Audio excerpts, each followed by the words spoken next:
साथीहरु दर्शन अनि नमस्ते हैन। यो चाहिँ मेरो गाउँको मेला लाग्ने दिन हो है हैन। पुण्यको दिनमा चाहिँ यहाँ ठुलो दशहरा गंगा दशहरा मेला हुन्छ, दशैं हुन्छ हैन। हजुरहरु हेर्न सक्नुहुन्छ।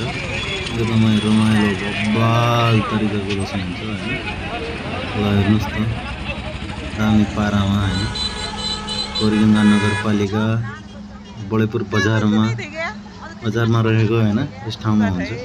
हजुरहरु हेर्न सक्नुहुन्छ। ठाउँ पनि रमाइलो छ यो हैन। त्यहाँ चाहिँ रमाइलो खेलिरहेछ हैन। रमाइलो भगाउँदैछ हैन, पक्रिँदैछ हैन। एकदमै हेर्नुस् त मान्छेहरु तरिकाको यो त यता देखिया छैन, उतातिर पनि धेरै छ हैन। गाडीको आवाज जावत पनि भइरहेको छ हैन।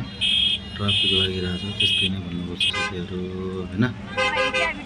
यस्तै छ अनि हजुरहरु अनि यो ठाउँमा पक्कै आउनु भएको होला हैन। यो क्यामेरा पनि कैद भएको हुन सक्छ हजुरहरु पनि साथीहरु।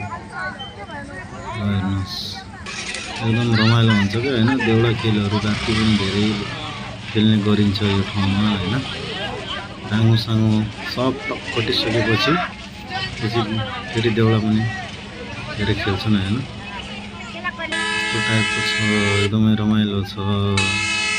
हजुरहरु आउन सक्नुहुन्छ यो ठाउँमा दशैं हेर्नको लागि।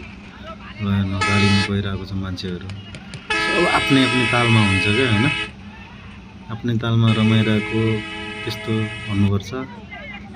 त्यही भएर ल हजुरहरु हेर्न सक्नुहुन्छ। त्यो पारी हैन। ल बब्बाल तरिकाको हुन्छ के दशैं पनि। ल हेरौँ एकदम रमाइलो आनन्द हैन। नयाँ मान्छेहरु पनि भेटघाट हुने ठाउँ, धेरै वर्षपछि भेट नभएका साथीहरु पनि भेट्ने ठाउँ हैन। यस्तै नै भन्नुपर्छ साथीहरु। एकदम राम्रो हुन्छ। आउनु होला सबैजना हेर्नको लागि है त। अर्को वर्ष, यो वर्ष त हैन, अर्को वर्ष है त।